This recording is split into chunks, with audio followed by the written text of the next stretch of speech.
O Corinthians vence o Remo nos pênaltis após vitória por 2-0 no tempo regulamentar e se classifica às oitavas de final da Copa do Brasil. Acompanhe reportagem de Giovanni Chacon.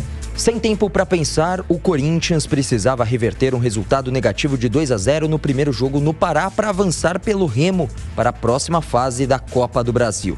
Dessa vez, contava com o apoio de sua torcida. Quase 40 mil vozes estiveram ao lado do time corintiano na Arena em Itaquera, em meio a polêmicas e críticas extra-campo relacionadas ao técnico Cuca. E de forma avassaladora, em 1 minuto, o Timão abriu o placar com Adson e dava a entender que precisaria remar pouco para poder vencer essa competição. Mas nem mesmo a fiel torcida conseguiu fazer com que o time colocasse mais força nessa canoa, que por vezes parece estar furada. Mas a torcida corintiana não deixa o barco afundar de jeito nenhum. E subiu a voz até os acréscimos, quando o Roger Guedes, de cabeça, marcou e levou a decisão para os pênaltis.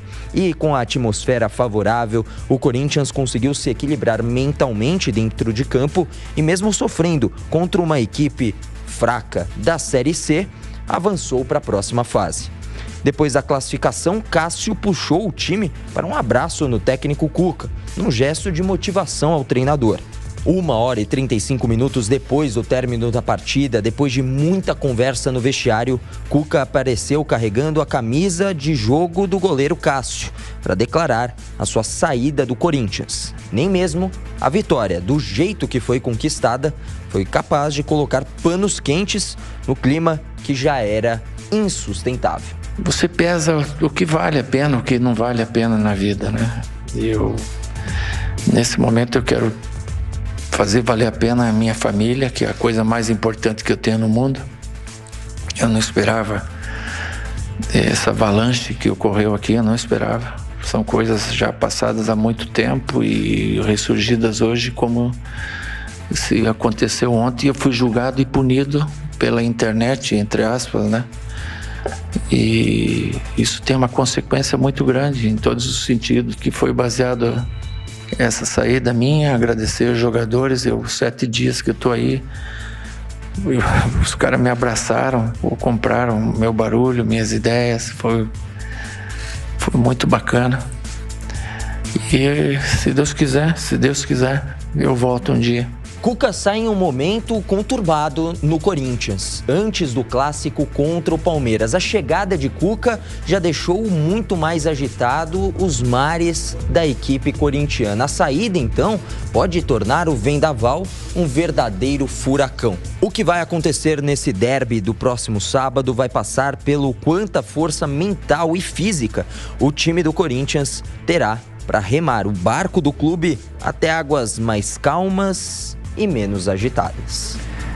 Aqui nos estúdios ele, Mauro Betti, antes de falar sobre o timão dentro de campo, a gente fala sobre a saída do Cuca. A gente estava até falando aqui, é uma pressão poucas vezes vista ou nunca vista na história do futebol, né?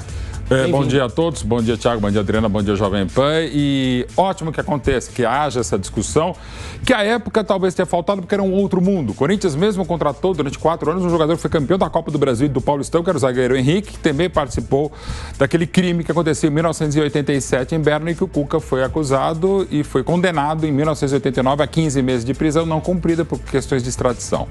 O Cuca, as versões que ele deu do caso dele acabaram sendo, sobretudo, trabalho de imprensa, do UOL, de terça-feira foram, digamos, descobertas ou foram negadas, né? Uma versão diferente a dos autos na Suíça e dos fatos. E isso também contribuiu à decisão dele, que eu acho que é a decisão mais correta, a saída dele. Você pode e deve discutir muito a contratação dele, por isso, não pela condição técnica, um dos melhores treinadores que temos no Brasil há muito tempo.